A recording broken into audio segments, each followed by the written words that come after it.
Okay, it's time to start. So first, as we've started on all our classes, how's everyone feeling today? We're getting to the end of the week. Obviously, we've seen some interesting stuff, but how are we all feeling? Everybody having a good week? We excited?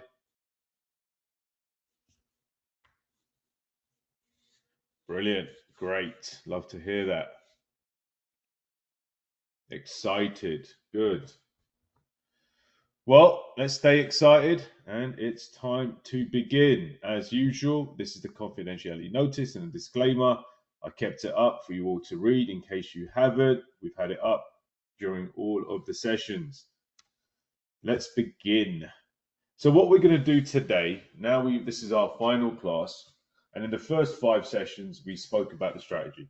We spoke about how to read prints in the first one, how to decipher what they mean. We then went on to how exactly you create a strategy using the staggered ladder approach. Then we talked about the 7-point company analysis, so we get an understanding of the company. And now it's time just to put it together. So we're going to be taking for hour one, so as you can see, options and swing case study, we're going to use IONQ. So in November, if you all remember, now if you're looking at this right now, this middle part here is just basically the daily chart. And on the left and right, you're going to see this is just an example of some of the prints that came in during that time. So if we look at this IONQ timeline of prints, we first saw 17 ask a few times early November, followed by, sorry, 1 second. David, could you please make sure everybody else is completely off? David, is everybody off now? Yeah, working on it. Okay, so just have a few seconds and then I'll let you do that. Perfect. Okay. Right, so as we can see on IONQ, we can see here, we first saw 17 ask a few times early November, followed by continuation of acquiring at 19 for a price target of 20. Now, when we first saw this, as we've spoken before, what do we notice if we're looking at this right now? So we can see here, this is 10, we can see there's 15, and we can see there's 20. Now, we're looking at 17, which was here. I remember this. There was buying between 17 and 20. But if we're looking at 17 and 20, what's the first thing that we notice about the 17 and 20 consolidation? What's the first thing that we're going to notice? What gives us the ability to drive further range? In order for us to get further range moving forward in the stock, what is it that we need? We need to have, so it's not consistent high volume. What's the actual term I'm looking for? What is this called? It is obviously high volume, but that's far too of a broad term. I want us to be specific in our understanding so we can correct it, relate it correctly. It's the volume pattern. So you got volume patterns and volume ranges that have increased. If you can look over here, prior to all this interest coming in, we got a nice heavy volume pattern. The heavy volume pattern that came in was still just enough for the 17 to 20 consolidation range to have a price target of 25. So between here, 17 and 20, so it's really more like 19, and we can see that because of the acquiring at 19. They did it below 20. We have talked about this plenty of times. When they don't use the main psychological level, which in the stock market, 10, 20, 15, 100 are big levels. So as you can see, they did not use 20 to acquire, even though they know there's so much liquidity there. They did their building between 17 and 19 Apologies for the 20, it was 17 and 19. So they did their building between 17 and 19, below 20. Why do we think they wanted to do that? What did 20 mean to them in this particular strategy?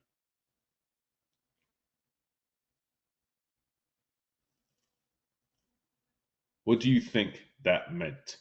So if they did their acquiring below 20, you can see the volume pattern.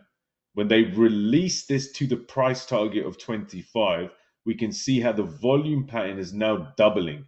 Yes, for these 2 days, we can see ridiculous amounts of volume, but that's them basically taking a majority of the shares and releasing it away from this area. So you need to have the right relative volume in order to release from a major build area. We can see it was about 25 to 30 million shares here for build. So in order to release a position of this size, so if you look at this, look at the volume and look at the build area.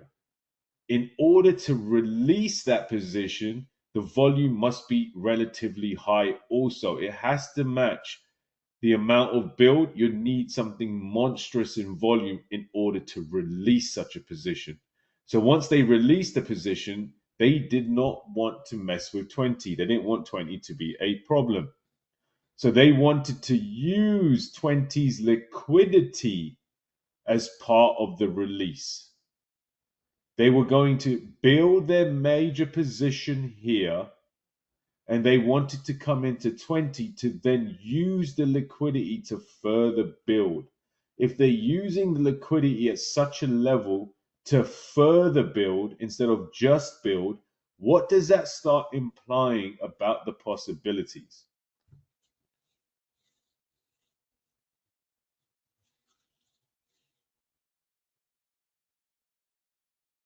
Exactly.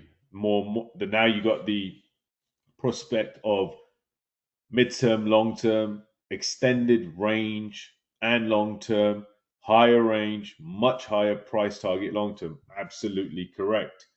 These are the small intricacies you have to pay attention to, because if 20 became a very strong level of acquiring and it stayed there, and 20 just kept getting in the way, one, that will extend the time frame of how long it can take before we even start seeing this.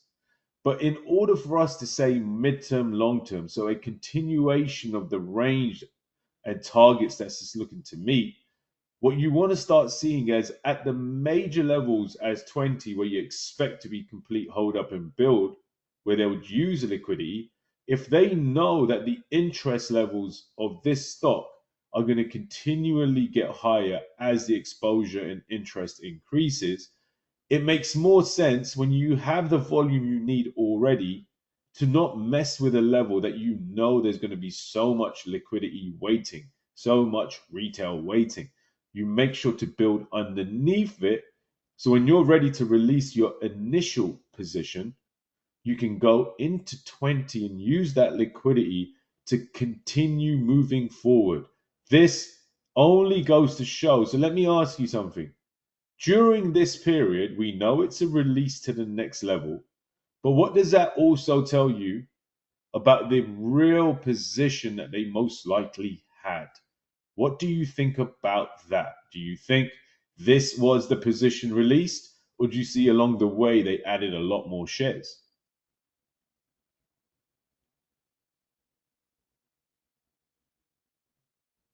They continue to add. Now, if they know that this stock is going to have continued prolonged high interest daily, then they're not even worried about what 20 could bring, because they know it's a drop in the bucket of how far this is going to go. So this is them showing us before it even happens. They're basically saying here is once you see what we do in the release phase and you'll watch the money flow of what we do at 20 and not even pull it back, you will start understanding that you have far more range possibilities, second, third, fourth price target possibilities. So that was a very early indication of the possibilities of what's to come. Now, and I know this can look a bit crazy, but if you look on the left, and there was far more prints than this, but we just pulled some out. So these are 25 ask. You can see the size of them. I mean, just look at this one print alone. How much is that print? You guys are all starting to read prints. So do me a favor, type in there. How many shares is this here? $25, 1396 at 10:02. Who can tell me how many shares that is?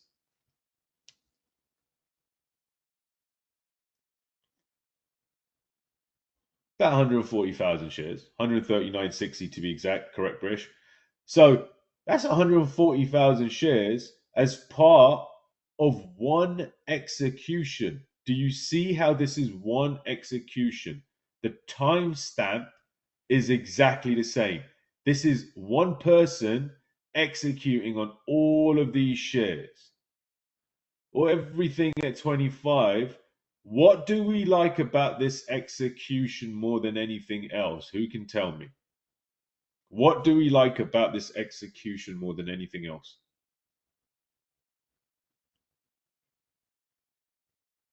Yes, thank you, Tim. Leaked above. Possibly a grab.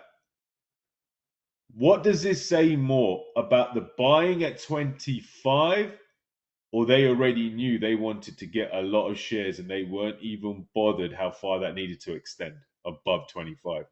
Did you think they went in on this execution and had in mind exactly how many shares they were looking to build? Because if they can take all these shares, this is an execution where 25 was monstrous. Not only did they take all these shares, and they took everything above, and this is no joke. If you look above this leaked prints in alone, I mean, right here, that is 9,000, that's 10,000, that's 14,000, let's say 15,000. Add all this up, 20,000, it's about 25, 30,000 shares at $25. That's nearly $1 million. So do you think if they were leaking these above and taking so many shares that this is all that they took?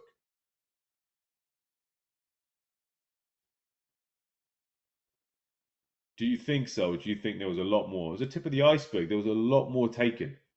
And it was just a continual, non-stop acquiring at every single point they could. Look at 27. And you're far right. 28. Now, someone look at 28 and tell me, break down this whole line here. Break it down into, is it one execution? Is it 5 executions? What does it look like here?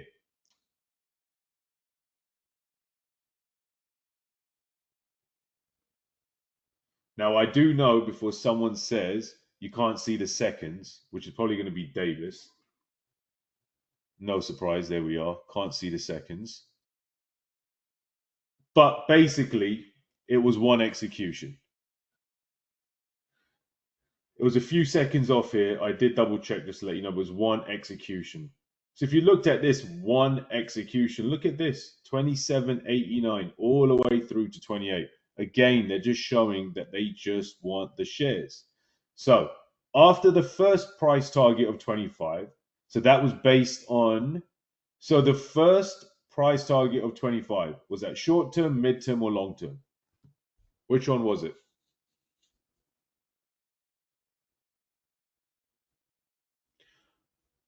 Why do we know or think, why do we know that was short term and it couldn't have been mid term or long term? Why do we know that? And I'll go back to it. Why do we know that?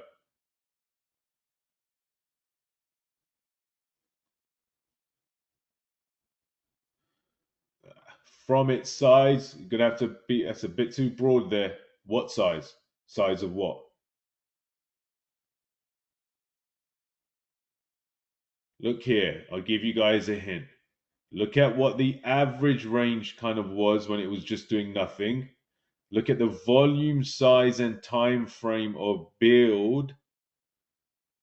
You see the volume amount and the print, but more importantly, look at the time frame and the volume in comparison to how it was prior to the interest really increasing.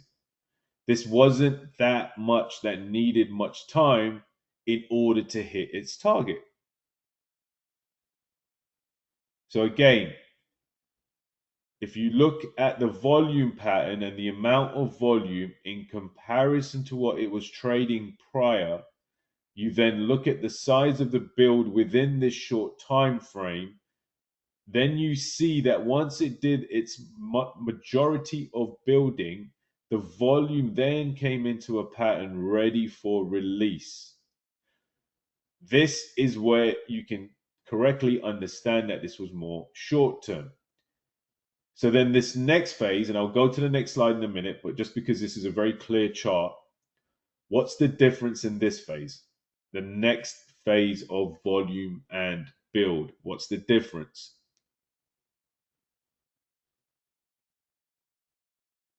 It's a longer range, much higher consistent volume.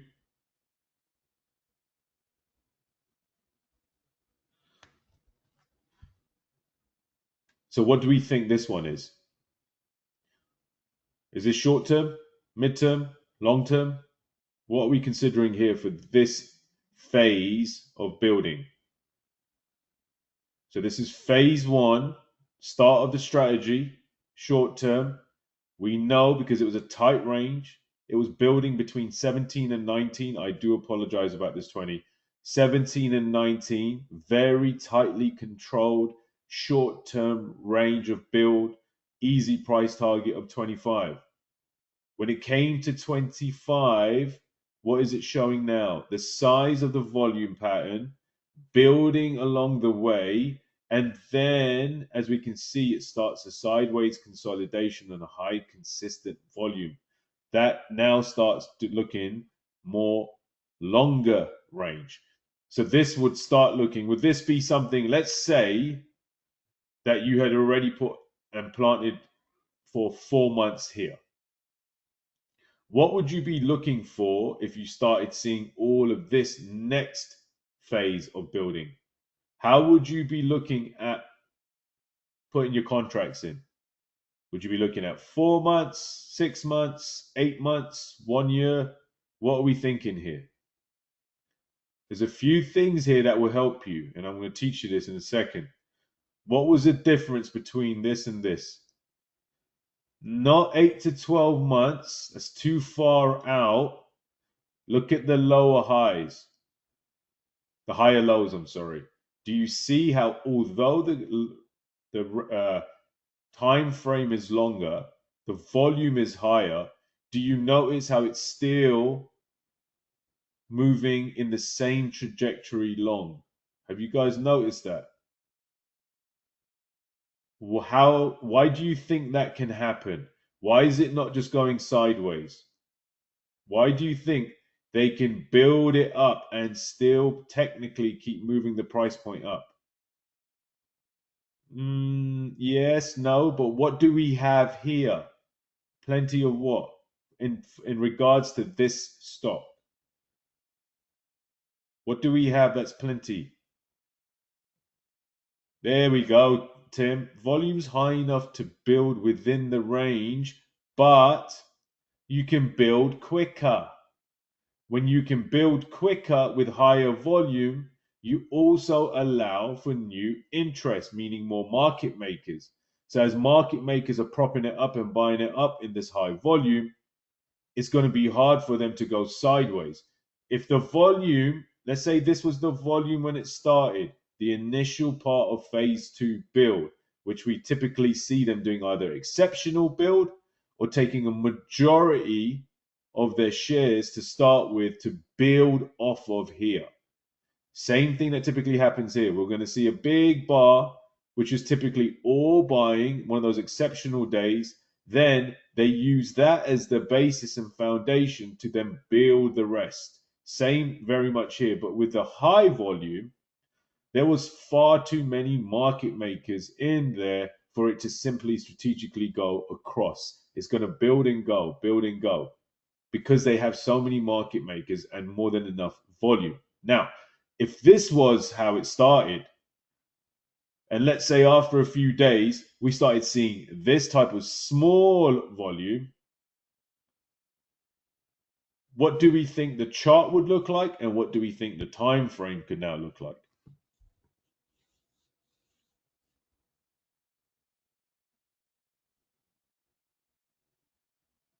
There you go. Definitely sideways. Longer term chart could come back lower. I love that answer, Tim. If that volume is too low, that is such a wonderful answer. Excellent job there, Tim. Paying attention.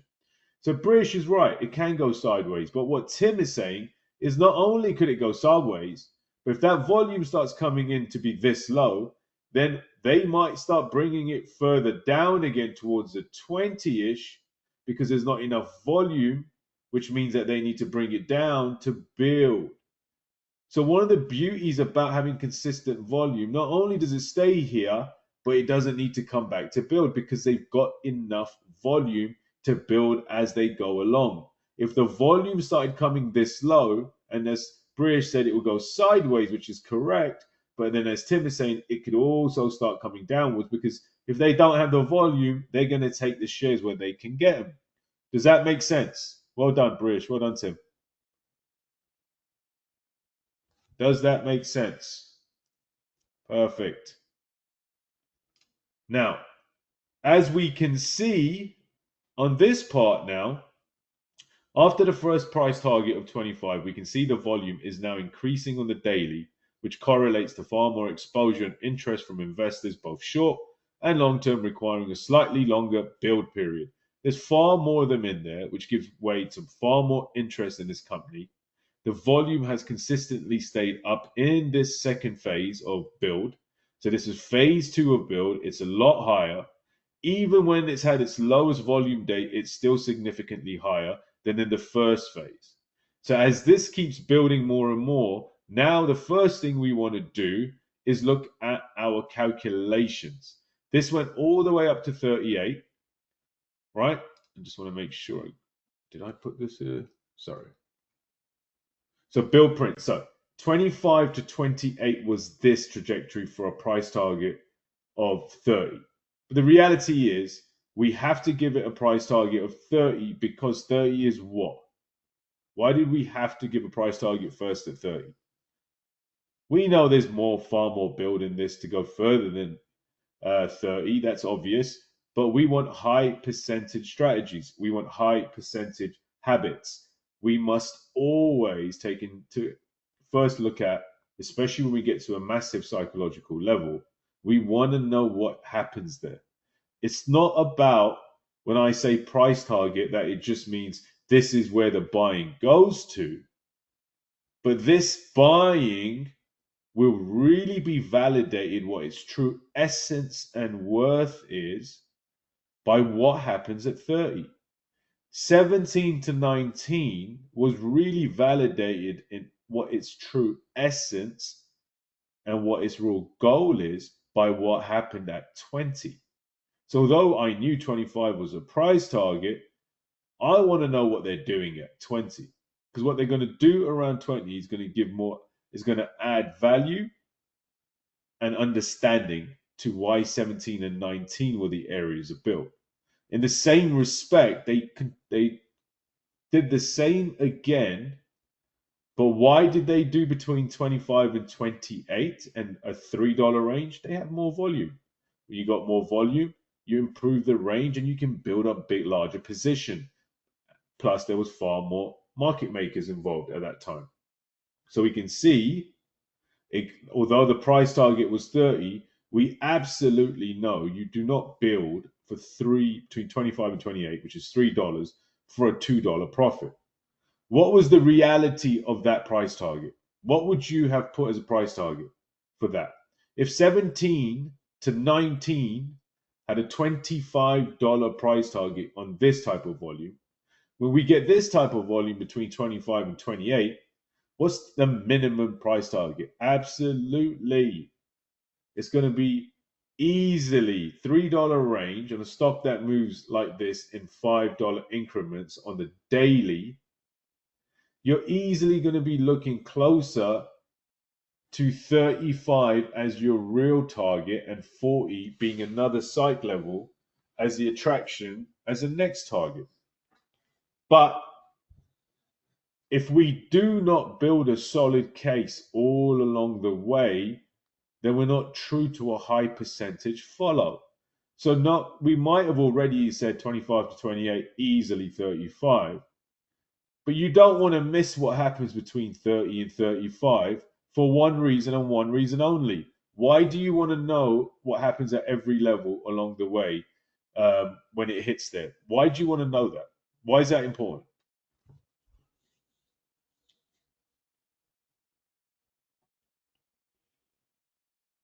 Why do you want to know, especially psychological levels, what they're going to do?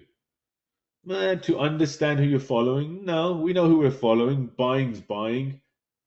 Are we following buying at this point, or are we following and learning what the strategy and intention for the buying is? Because at some point, the buying's enough. It's what they're doing with it. You're trying to determine what you're following. You're determining how far they want to extend this move, this run. Does that make sense? Because if you just leave it to your initial price targets, you're gonna a lot of times you can come up really short. And you're gonna come back and you're gonna be like, my God, I took only 30% of an easy 80, 90% take. How many times have you guys got in and you're looking at the most clear 90% build, it hits its price target, but you were so micro focused on the part you understood and the target that you had set that you didn't continue on with your story. You didn't add to your story. You didn't add to future possibilities, especially when you know that this is just the first phase of build. After the first phase of build, they don't just stop there. If it's the right reasoning, if it's the right stop, you're going to get second and third areas of build. So for you to really maximize on your position, you've got to watch every area, especially major psychological levels, and what they're going to do with that liquidity there. Does that make sense?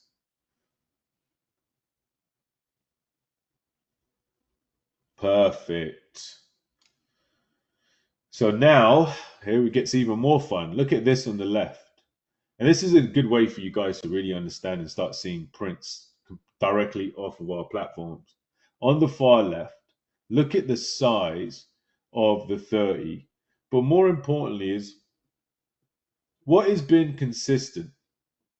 What are you guys consistently seeing when they execute at levels? It's always leaking below, above. So what is that telling you now, British? When you keep seeing that, okay, in this one, there's so many shares available at a particular level, yet it keeps leaking over. That means there's just not enough. They can't get enough of the shares. It's like imagine going and you're a parent and it's Christmas and every single child really wants that one toy that the toy companies have branded so well. There will be a massive rush to take them, but more importantly, if everybody wanted something really bad, Briesh, and you only have one child, which I know you do, just because everybody wants that toy so bad, and you go running to Argos, for those who don't know Argos, it's just like your brand smart. And when you get there, they've got two of those little presents sitting there for your child, and you only have one of them. What are you going to end up doing?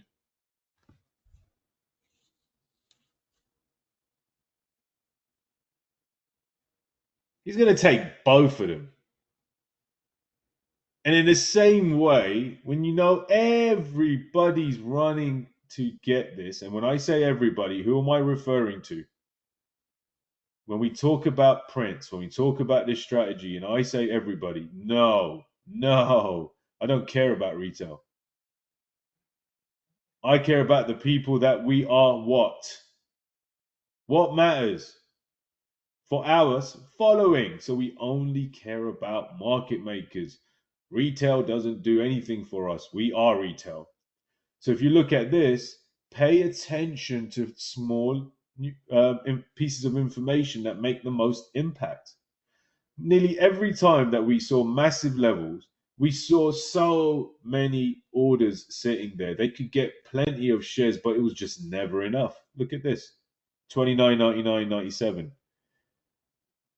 30.99 with the 31, 35 and leak above, 36 with the 99, 37.99 and 38. I mean, for those of you who've been in day trading groups with me for quite a few years, how many times do you even see someone execute at an off level like 31, 41 like this? How many times do we usually see that? This large at just a random off level. You don't see that. It's very rare. When you see everything going in the same direction, that's normal, part of the process, rare, very rare, red dress, black swan. Is that the position that you say, right, I'm just going to go in a little bit? Or is that the position that you say, I throw the fridge at? Which one would you do with this one?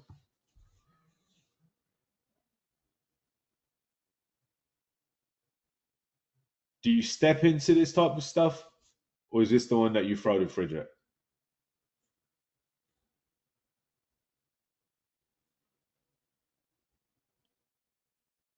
Are you judging it through your eyes or are you judging it through the people you're following? I'm trying to get to a point here with you all. Are you the one making the assessment of how many calls this particular stock requires? Is that you deciding that? No, it's through what you see. You're a follower. So if you've got a 90% in front of you through the variables I've explained, through looking at these small pieces of pertinent information that are overlooked far too often, like 31, 41, recognizing that nearly all of these massive buys at levels were leaked under or over, to realize that they would build under the major psychological levels like 20, 10, 30, then you recognize that not only are they building below because they have enough volume, but when they get to that psychological level, their only intention is not to sell, but to do what with the liquidity there?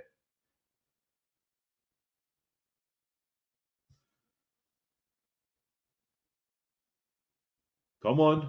What would their intention then be for all the liquidity at those massive levels? Just take it all, eat everything. Their plate is not big enough and your plates are all empty. That's the type of position that you throw a fridge at.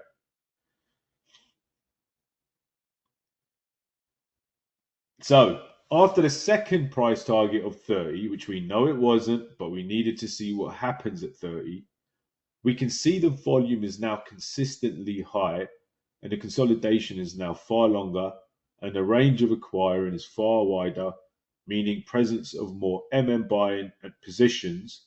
And so the PT would also be increased because of the size of the build and the new interest to 45.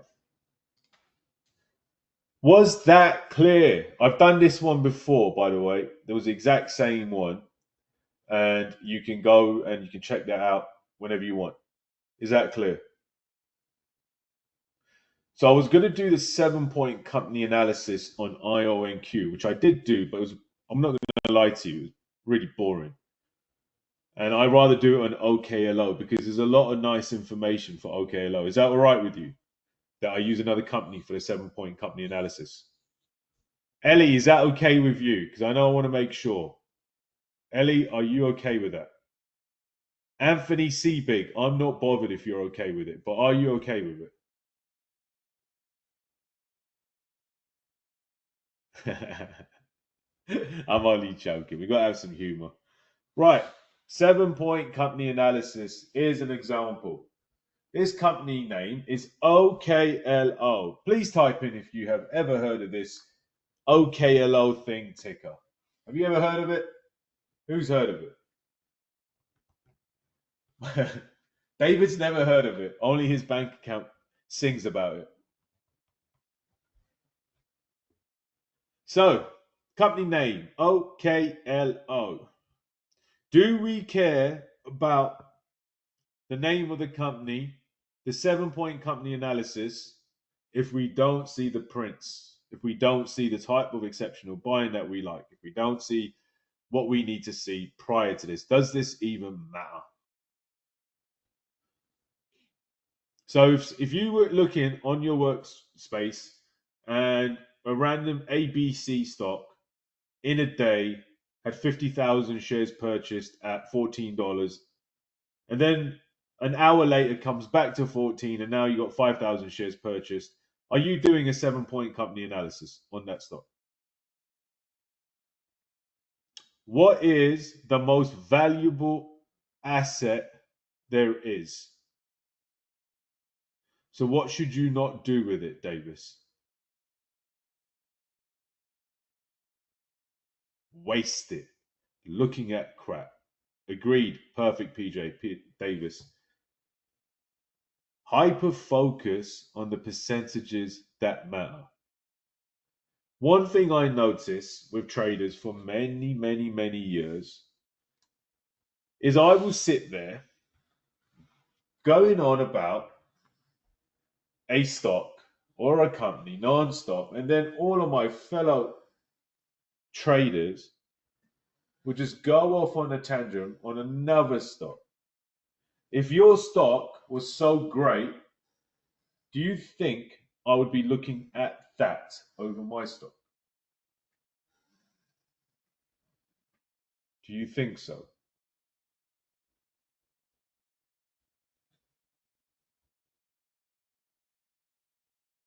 I hear some of you are just looking at yourselves and thinking, how many times has your stock done nothing and my stock 7, 8, 10, 12x? Oh, there's no depends, Davis. I could bring you on here live and I can show you exactly where.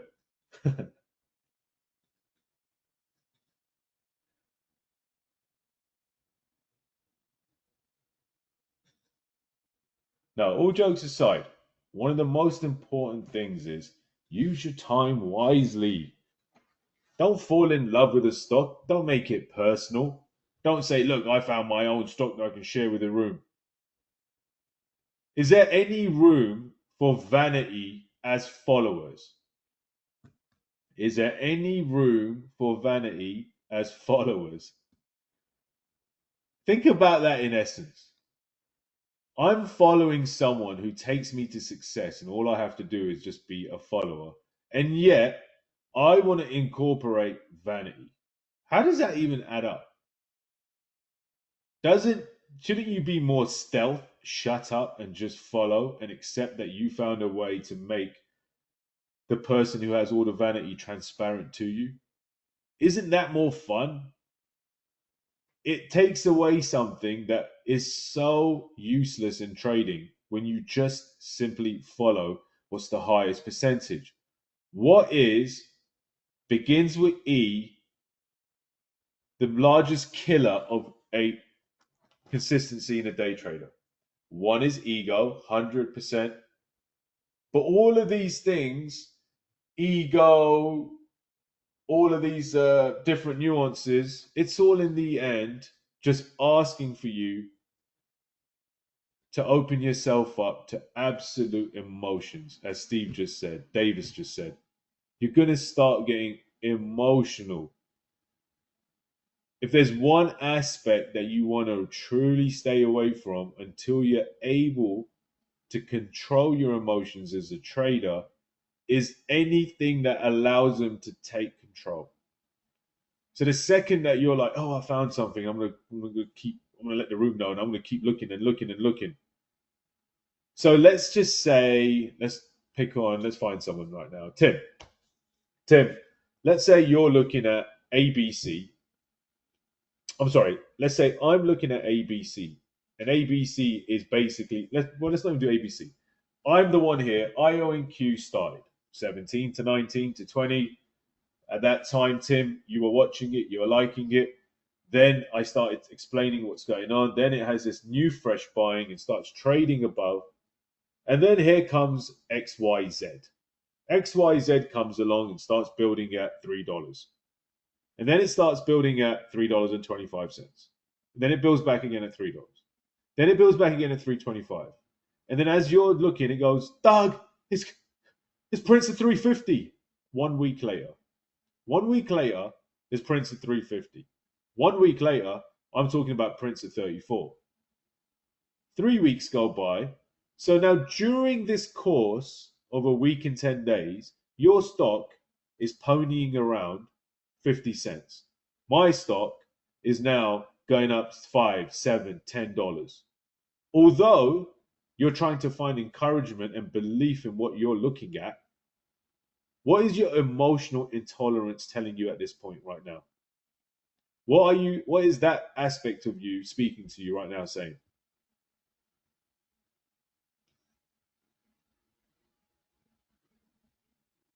Because it's going to speak to you. And if it's not speaking to you, that's even more concerning. You're going to look, we're all in the same room. That's it. You're going to get frustrated at yourself that you're far too invested emotionally into a crap stock. What is the, when you get a concoction of ego and frustration, what typically is a result of that? I'm ego because I'm going to look at a stock and I'll find the next one. But at the same time, you didn't find shit. And the one that you should have been looking at, that we first started talking about, that is making the massive moves, is now going. You're frustrated because you missed that one, but you still have a firm belief because of your ego that yours will do something one day. But in the end, what did your ego do for you? It didn't allow you to trade the obvious and make the obvious returns. And then it got you caught and stuck up in a parallel where you are now leading yourself. So if you're looking at the wrong stock when the right stock is already doing what it is, are you following or are you deciding to lead yourself? What do you think?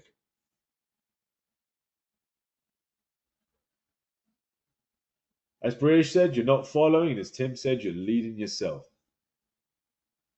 Type that in the chat. The second your ego takes over, you quit following and you start leading blindly.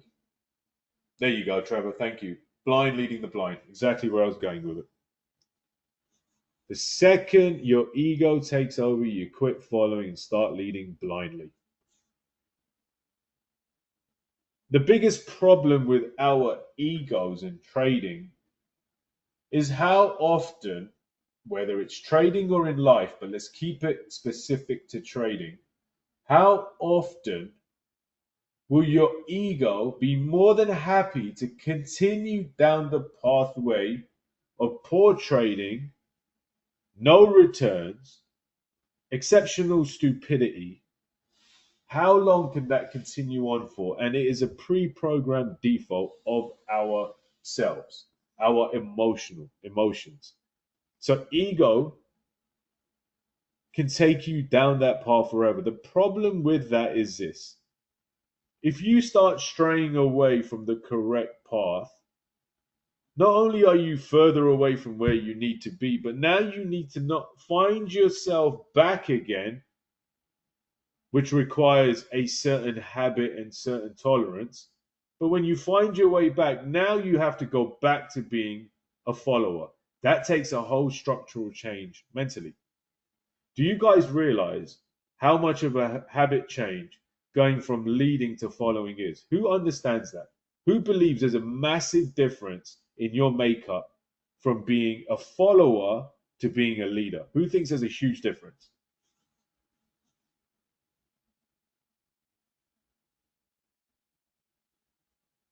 Who here can absolutely give themselves to someone and follow, except that they do not get anything more than the rewards for follow and nothing else, and they're okay with that?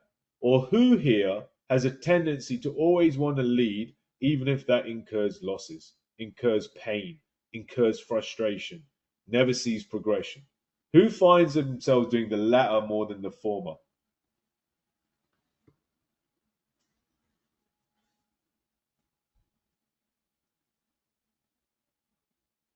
This is how I am going to tell you guys to do it.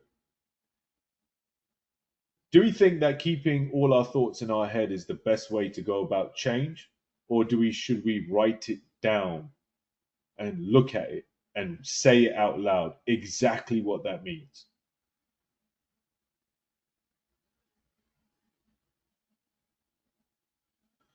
Everything we just spoke about. Exactly, Tim. Exactly, Ellie. No, express it. Take a piece of paper or take sticky notes. On the left screen or the right screen, or however you do it, write down exactly what happens when you lead yourself with ego, and exactly what happens when you follow discipline protocol as a follower. Write down the, the goods and the bads. Write it down, like literally write it down. And I want you to write that down today after this class is finished. And I want you to take a picture of it and I want you to send it into the options chat. Not only is it good for you to take those thoughts down, write it down, make it clear. You then make an action and a plan based on it. It's now live because it's out of your head, it's on paper. And then you're sharing it with your other students and your other traders. It's like saying, this is the discipline. Let's not forget it. Can you all do that today? And you will see how much, just by doing that, you will find that when you come to that situation and that crossroad, just because you thought about it, you wrote it down, you say it, you said it, and you can visually see it and speak it, the tendency for you to quickly just go back to having those moments of ego will slowly start to dissipate. Is that something that we would like to have in our trading? Because that's one of the major issues why traders do not stay consistent, because they quickly go from following to self-leading. How many of you have done that? How many of you have started off following absolutely well, and then for whatever reason, let's say it's hitting price targets more than you expected, that now you're staying in because of greed?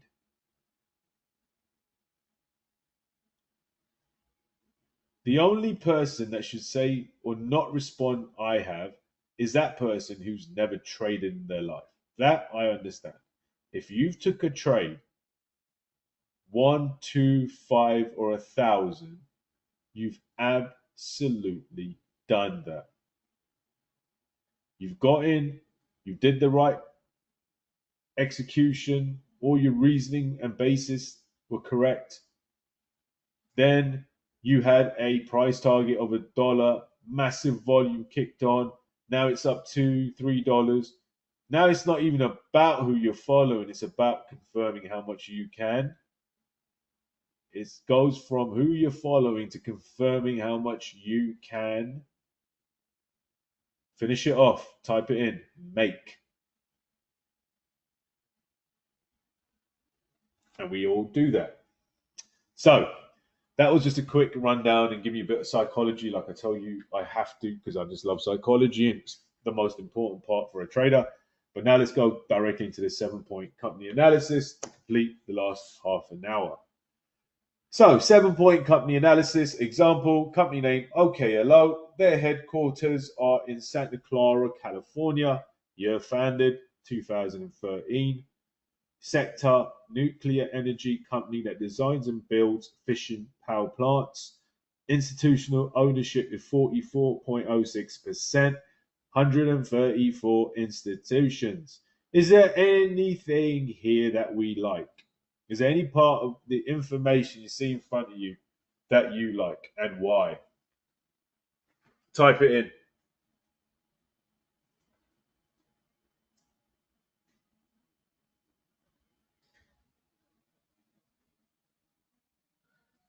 Exactly, Tim.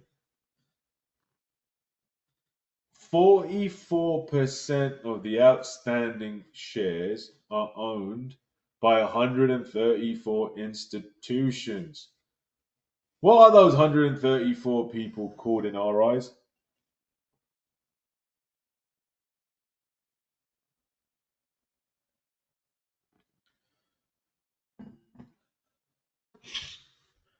Are those the people that you want to see when you start doing your 7-point company analysis?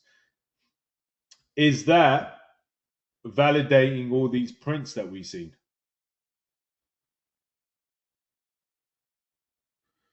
So, if 6 months ago, giving you guys a few more hints here, if you looked at this and you did your research after all those prints came in, a few months later, and you're like, oh, it's actually, or a month or month and a half later, the 13F, they all reveal their new positionings in the 13F filing, and 134 institutions are invested in this and have shares. But let's say you looked at it and said, well, let me have a look at how much institutional ownership was here 6 months ago. And 6 months ago, there was 27. Do you think that's a bit important?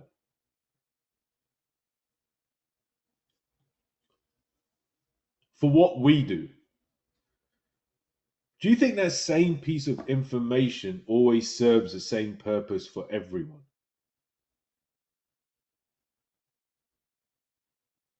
It does not. But why does it serve that purpose for us? And it's a very important piece of information. Well, yeah, for this stock, it says a lot. But I'm saying particularly for our strategy. Exactly. They're the people that we follow.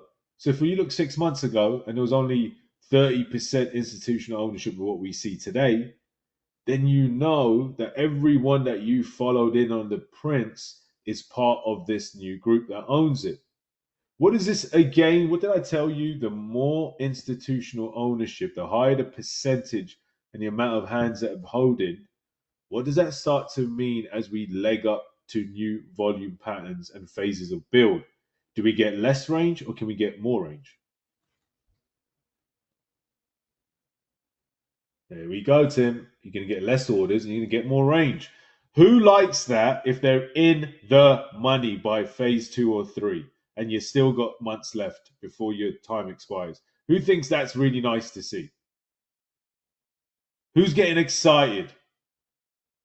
Who's so adamant? Whose egos are kicking in? Who's starting to write down what they're going to buy? You see where I went with there, Davis? That's why he quickly said no. Is that why you did that, Davis? You knew where I was going with that, didn't you? Exactly.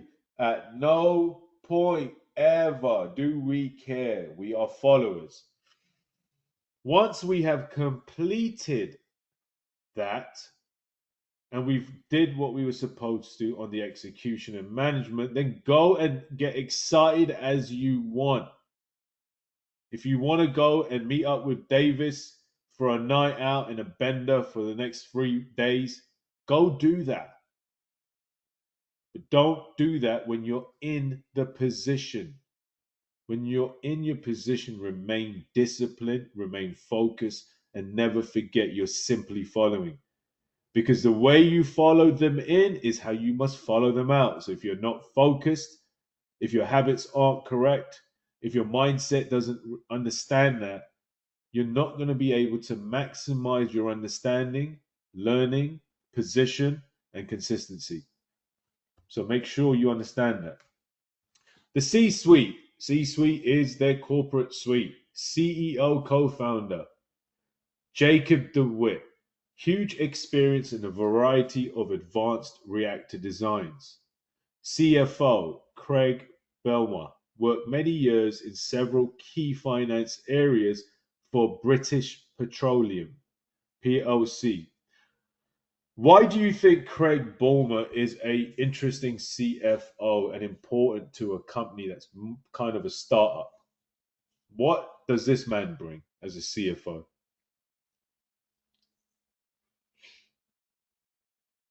He's going to bring you what? He worked for British Petroleum. Exactly, Trevor. Understands the big energy finance knowledge.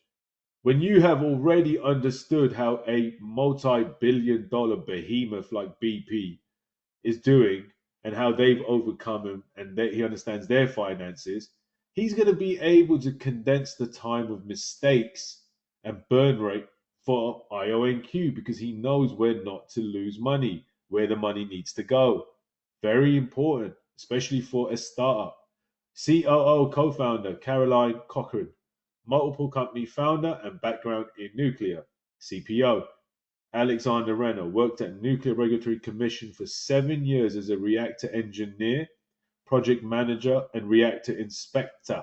Why is he important and why does his background work for a startup?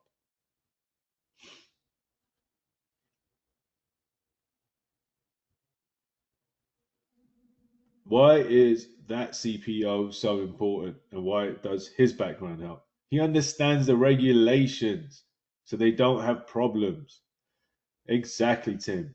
Now, there's a dark, exactly as David said, heavy regulations in this. So in that sector, nuclear energy, massive in terms of regulations. So you've got to have the right man there for that. The dark horse in this is Sam Altman. He's the Open AI founder, an initial investor for OKLO. Served CEO for 3 years, now chairman of the board. One of the big nuclear power needs is for AI and the need for more power. When you have Sam Altman in your corner, the access to AI contracts is endless. Who thinks having someone like Sam Altman as one of the big investors and chairman of the board is a bit important? Who thinks that's important? This is the first time Donna has spoken, and when she says something, you take account of that. As she just said, it's huge, huge factor. What are the main, so products or service, what are the main revenue generators? POS1, so product or service. OKLO is developing next generation fission powerhouses to produce abundant, affordable, clean energy at a global scale, starting with the Aurora, which can produce 15 megawatts of electrical power, scalable to 50 megawatts, and operate for 10 years or longer before refueling. OKLO's fast reactors incorporate inherent safety measures and can be fueled by recycled waste. So, as we can see here, they are doing these nuclear reactors. Now, what they do, the fission nuclear reactors are far, far, far smaller and can be built a lot quicker and controlled, other than those massive nuclear reactors that we see. Market share, runway of new product service, future effect on market presence and branding. OKLO is at the forefront of clean energy innovation and is focusing on small modular reactors. So that's what I was referring to as smaller modular reactors, SMRs, that improve efficiency and safety. The company's reactors use less fuel and produce minimal waste, aligning with global sustainability goals. Who do you think had a hand in making sure that that portion of what they were looking to achieve is happening? Who do you think comes in and says, hey, I know from my experience, we got to make sure this is how our future looks to stay in line with what's going to be expected or required? Who do you think plays a hand when it came to that part of what they want to make sure that they're covering? Which one of these people most likely had a few words? Exactly, Tim. The CPO. Exactly. Altman. Sam Altman's going to have an understanding, but really it's more that CPO as well. But Altman's going to have a huge role in that. OKLO's potential to recycle nuclear waste into power is a significant technological advancement in reducing waste and also carbon emissions. How big is everybody, especially when you look at regs and all this stuff now on carbon footprint and carbon emissions? That's been big now for, I don't know, say 10, 12 years. But how big is that? How big is reducing waste and carbon emissions? And tell me why that's big. Not only is it big to make sure that you're not doing that, but that's typically when we see governments start coming in and putting control and making changes when certain things like that are environmentally unfriendly. While currently privately held, OKLO's approach and potential public offerings are anticipated to attract investors interested in sustainable technologies. As the demand for renewable energy grows, OKLO's invention may play a crucial role in shaping the future of energy production. Under updated rules in the United States, nuclear power is now eligible for hydrogen tax credits, one of the primary reasons for the surge in OKLO's share price. So, on that last part, under updated rules in the United States, nuclear power is now eligible for hydrogen tax credits, one of the primary reasons for the surge in OKLO share price. Why is that important? What does it matter that they are now eligible for hydrogen tax credits? And let's ask this one to Davis, because Davis, I know he's an accounting man. Why is that important, Davis? And why is it that there was a surge in their share price just because of that? Well, not just because of that, but that was partial why there was a surge. Why is that important?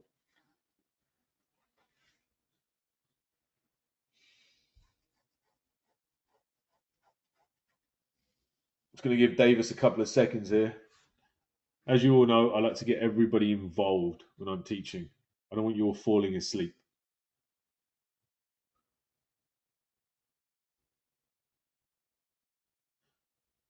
I don't know if Davis is there, but I can't wait that long. Basically, it's going to be an offset of the cost. It's going to be not only an offset of the cost, but there could be tax credits that are also associated with that. There's a multitude of ways that they can find benefit financially by taking those hydrogen tax credits. Financials. Is this section in this section, complete the basic analysis of the company financials. Look for certain main markers like revenue growth, month to month, year to year, expenses, and how they are reflecting with growth. One-time special expense events, burn rate, debt structure terms, blah, blah, blah, all the rest. Growth stage company is so key as debt, burn rate, and how much cash on hand they have to keep the burn rate going. Debt, no light. So let's talk about one thing now. If a company is not well capitalized, and I'm talking about a growth stage startup company, and they're not well capitalized and their burn rate is too high, what is the first thing they typically will do in the stock market to get money? What do they typically do? Issuance of new stock. Who's heard of that? Issuance of new stock.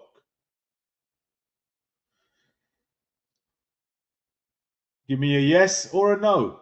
It does not matter. My God, I'm teaching. I just want you all to learn.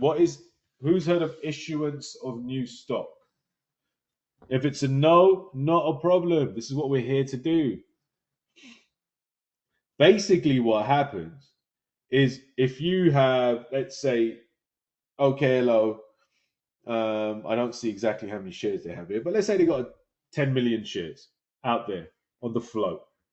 And now their burn rate has increased so high, they have about 9 months to a year runway left with the current capital that they have on hand. They will issue maybe 100,000 or a million new stock or shares to bring in the capital that they need.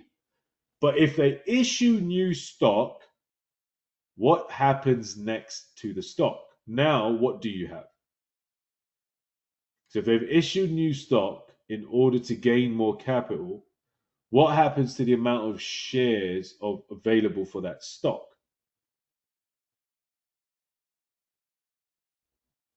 There's more shares outstanding. If there's more shares outstanding and that share, let's say a million shares, let's make life even easier. Let's say that a million shares, now they issued another million shares. What does that do to the market cap of the stock? So if now the stock went up $1 with a million shares, what is the value of the company? So let's say right now, let's make it easier. OKLO, before the issuance of new stock, was $100. Let's make life easy. The share price was $100. They had a million shares outstanding. So total float was a million shares at $100 a share. What's the market cap of OKLO at that point?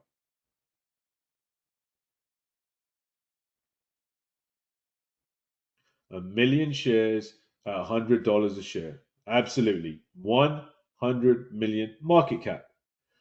If they issue another million shares, and those million shares are issued at $80 a share, how many shares do we first have in outstanding shares or shares, total float, sorry, for OKLO?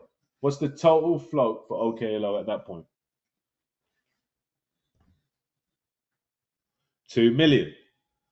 So if they sold, and we're going to make this really simple, they sold a million shares at $80, even though the stock was at 100, because they know they need to give a discount to get the money in. If someone's going to buy a million shares, double the amount of float for a company, they obviously are not going to pay top price. They're going to want to get a discount.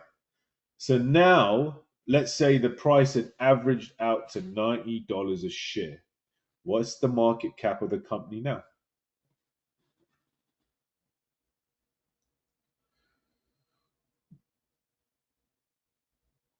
$180 million. So now, in essence, if this happened while we were in phase two of our build, so remember we saw phase two, and this happened within phase two, what happens to the range at that moment that the same volume can what can the same volume do for the range? Can it still give you the same range as it did at a million?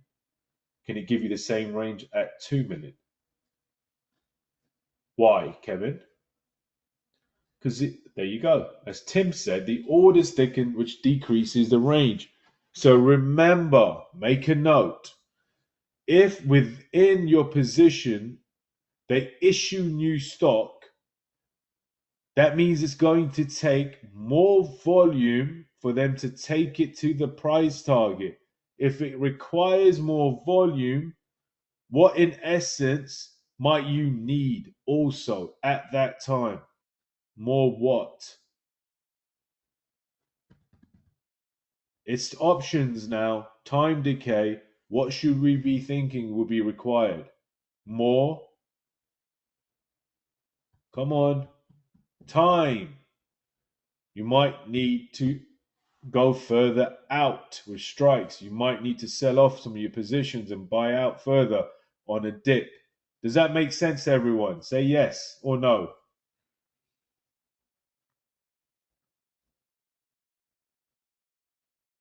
Perfect. Perfect. Perfect. Thank you. Okay. So debt. Okay, hello. No liabilities to external lenders. Why is this very important? Because now we know they don't have to pay debt, a payment, interest, and the possibilities. What happens a lot of times in these type of big stock companies is that they will have a huge balloon payment that could possibly be due. We don't have to worry about that with OKLO. There is no external lenders. All their cash is on hand, and most likely all that cash came from the issuance of stock. Their burn rate in last year was $31 million. Do we understand what burn rate means first and foremost? Give me a yes or give me a no. Burn rate is how much money do they need to sustain themselves because they have no revenue. There's no money coming in, so they need the money to sustain their business and operations. That's what burn rate is. So their burn rate in 2024 was $31 million. They have cash on hand at, they have $231 million cash on hand, about 7.5 years of run rate. Now, we know that run rate is going to be a lot less because as the company grows, as products start coming on, if they haven't hit revenue by then, it could be a lower run rate. But the reality is, if they've got 7.5 years of average run rate, do we think that they have a goal to start getting revenues coming in by then? I would assume so. But that is a very healthy cash on hand, very, very, very healthy run rate. Raising capital. Burn rate equates currently to 0.2% of market cap. So raising cheap capital would be no concern at all, even when burn rate increases as they increase product timeline and the associated costs. So looking at what their burn rate in comparison or relation to the market cap is important, because that way, why is that important? So if I go to Donna and say, hey Donna, want to know if you want to buy into this company, going to need $1 million from you. So if she buys in at $1 million at set price, do you not think she's going to want to know what the overall valuation of the company is first to know how secure her investment is and at what price point she's getting in? Do you think that's important?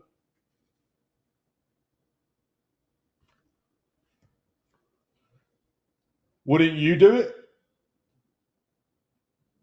If I came up to you right now, Anthony Seabig, and said, look, Seabig, I want to go buy this hotel. I just need you to come in at 2.5 million. You're going to own 50%. And you're like, oh, brilliant, Doug. 2.5 million. I'll own 50%. What's the value of this hotel? It's worth 2.5 million, Seabig. Are you ready to invest? What do you think Anthony Seabig's going to tell me?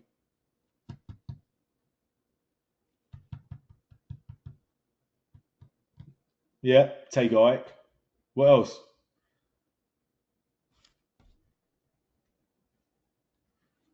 You're going to say, no, it's a terrible investment. You want me to pay for its actual worth for 50%. So knowing what the burn rate to market cap is important. Revenue possibilities. First reactor expected to be online and generating revenue in late 2027, located in Idaho National Laboratory. First received a permit to build in 2019. So the first reactor expected to be online and generating revenue late 2027. Do you think, one, that they have enough cash on hand prior to that? Absolutely. Two, we've seen how far it's gone already without any revenue. If this happens, and if their first generator is not even coming on for 2 years, what does that tell you about all these institutions who have loaded up shares? Do they believe this is a great company with the right future and the right product? Or are they just hoping this works out? You got 137 of them lining up so well, coming in from all the way from $10 up to 59. We've seen the monumental build up in the 50s, which requires this massive pullback. And let me ask you all something. Let's see who's paying attention. First things first, which of you saw the massive building in the 50s? Who saw that?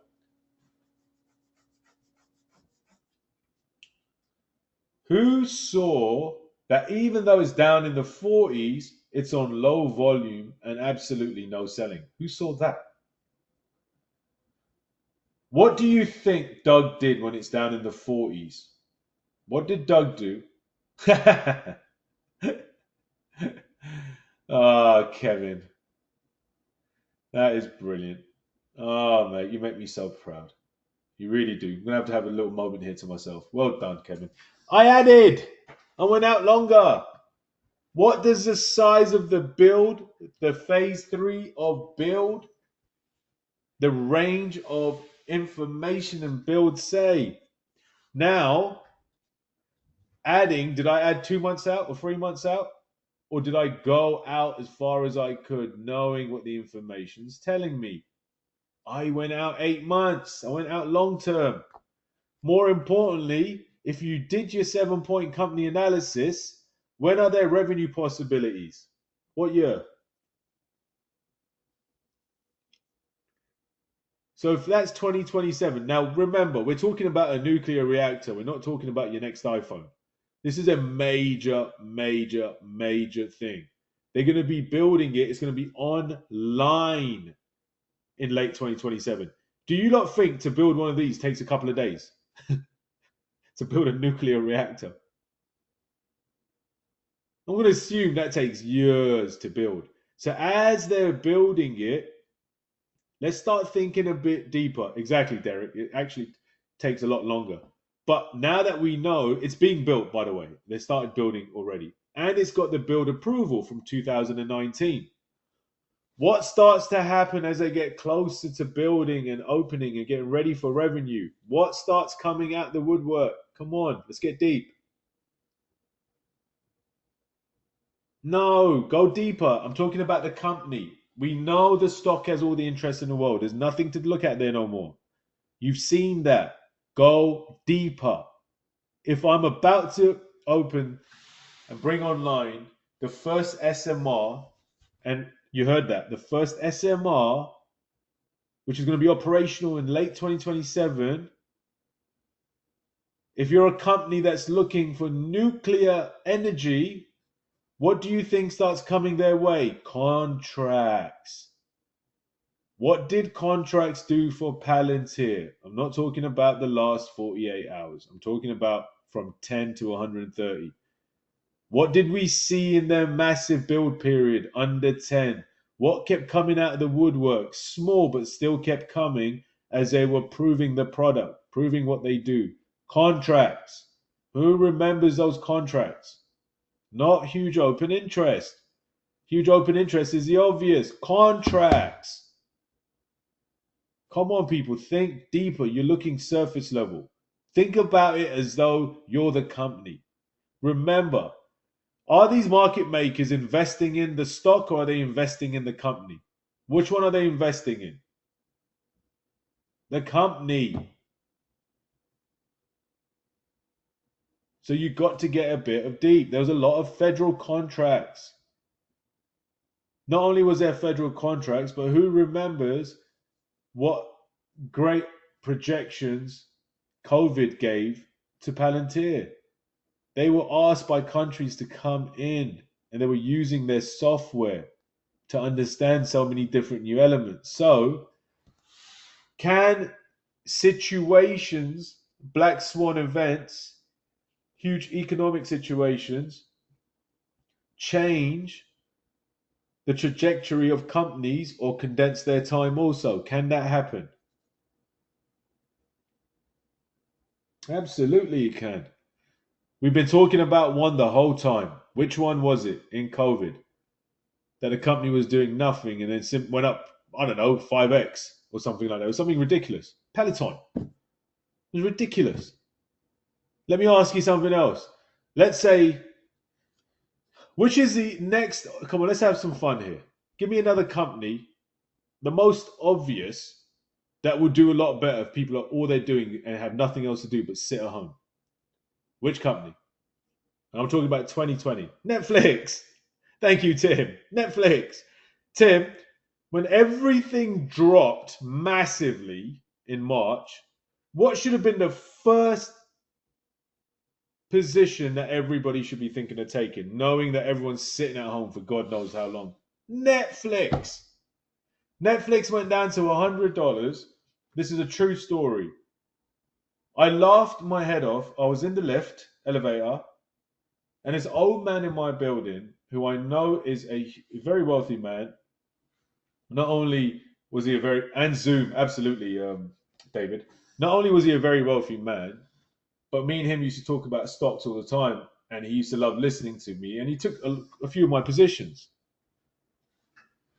In Netflix over 100, I found out, and that was what, 2020? I found out when I saw him again in 2021, because he went off somewhere, and I just didn't bump into him. Over 100. He put 7 figures into it. How do you think he's doing today? And by the way, he had no intention to sell Netflix. He wasn't even going to buy it, but he just liked it off that one premise. Oh, he was already retired, Kevin. He's a wealthy man. How do you think he's looking though right now?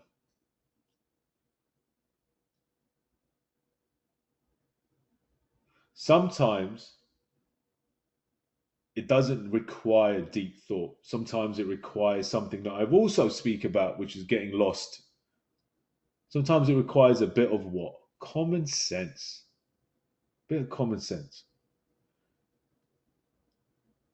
Common sense has more value than people give it, but it has also more pain and struggles that were never given that people associate with it. So keep those little things in mind. Headwinds, tailwinds, red dress. In this section, break down all the possible future concerns or potential that could affect the company directly or indirect factors that could.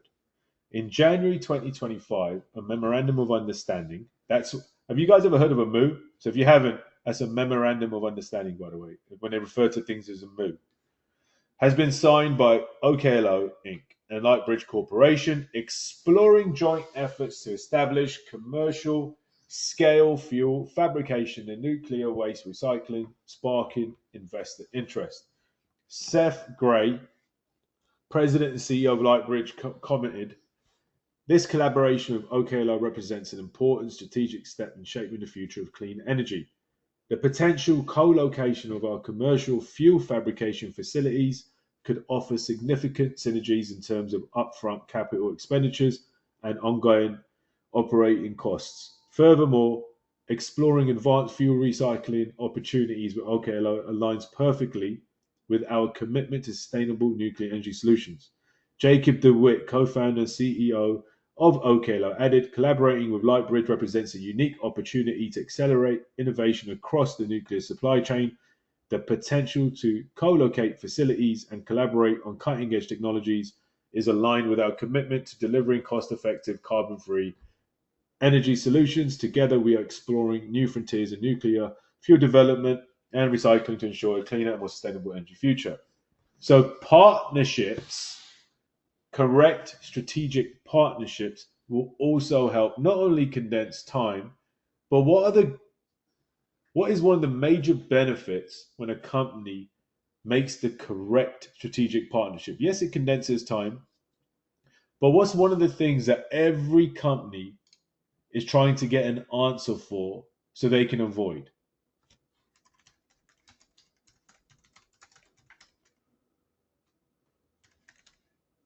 What do you think?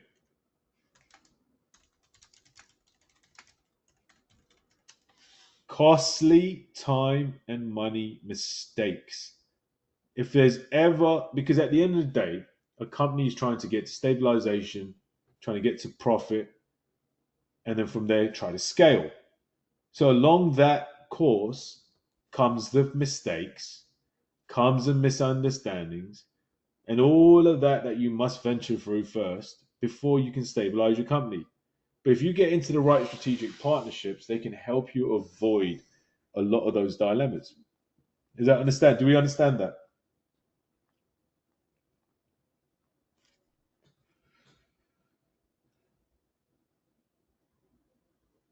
Good.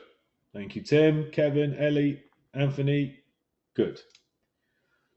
Why is this important for investors? Potentially leading to significant cost reductions and operational synergies by sharing infrastructure, which could accelerate the development and adoption of advanced nuclear fuel technologies, ultimately contributing to a cleaner and more sustainable energy future. Prince gathering table. This is just one that I did for DJT. As you can see, I'm just going to go through this again. I know they're different stocks, but this is just wherever it can look better to teach you is what I just took it from. DJT, this is the true. Prints were at 15 to 20 multiple buy, as you can see on the volume. This is just me showing you how I lay it out. By the way, you guys have seen this before. This is just how I lay out my options, and this is how I keep management. We will be sharing this Excel file with you all and the 7 point company analysis. But as you can see, it's very limited, very simple. That's how I like mine to be. If any of you think you could do it better than this, have it defined and make it more clear, please feel free to do so and share it. But we will be sharing the ones that we did. So if you can look at this quite simply, it's the same way. You put your date, you put the prints that you saw. Now, if you want to attach a actual copy of the prints, then you're just going to have to open up some tabs in Google. You can make this a Google Drive, open up a few new tabs that will show all of your prints if you want. But the reality is, I wouldn't go personally for your first time, maybe, so that you can have a nice case study to review for yourself. But remember, all the prints are going to be in long-term prints anyway. Just make a notation and maybe put yourself a number of saying, I used to do it that if a level has not I used to, but I do it as day trading. If they hit a level with significant acquiring, what do I say happened at that level? My day traders, what do I say happened at that level? No, come on. I use this all the time. Who's paying attention? If you're a day trader in my room and I say there's loads of buying at a certain level, they built a house. How many times do I say that? They built a house. Thank you, PJ. They built a house. When I use my own terms, if they hit a level, so let's say they hit 12, 3, 4, 5, 6, 8 times, and there's nothing but solid buying at that level, and they own that level, I say they built a house, basically foundation. Typically, we will not see it come back and break that level. So find ways that you can identify the strength of the buying. You might want to put 15 to 20 times one. That means really good buying short term. Times two, midterm. Times three, long term. Does that make sense? Or you can put ST, MT, or LT. I know a lot of you have started using that. Whatever makes sense to you. Remember, in the end, this is how I trade it. This is how I've simplified it over time.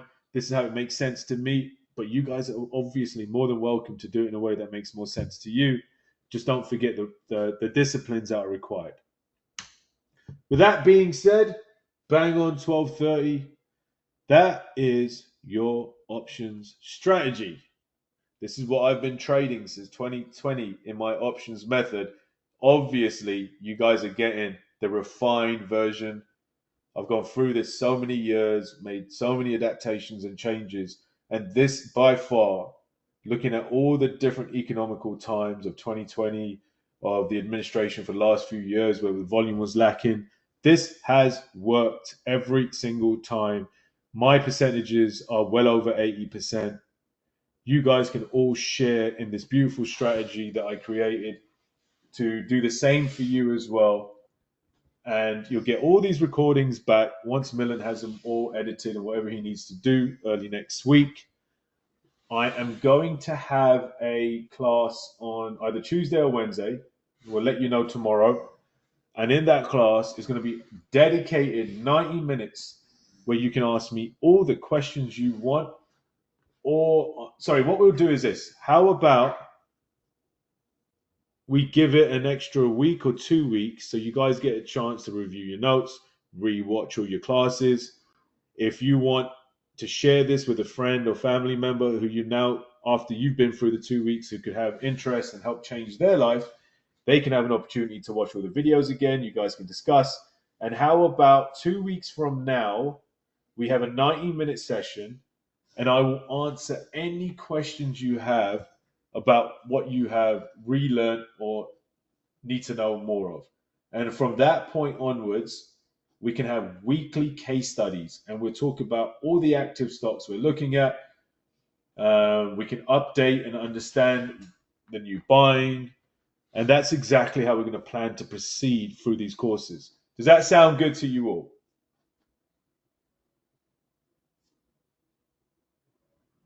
Good. That's what I like to hear. Well, with that being said, listen, If anybody's got a question, I'm more than happy to stay on here for another 10 minutes. Anybody have a question? Raise your hands and Dave will let you speak.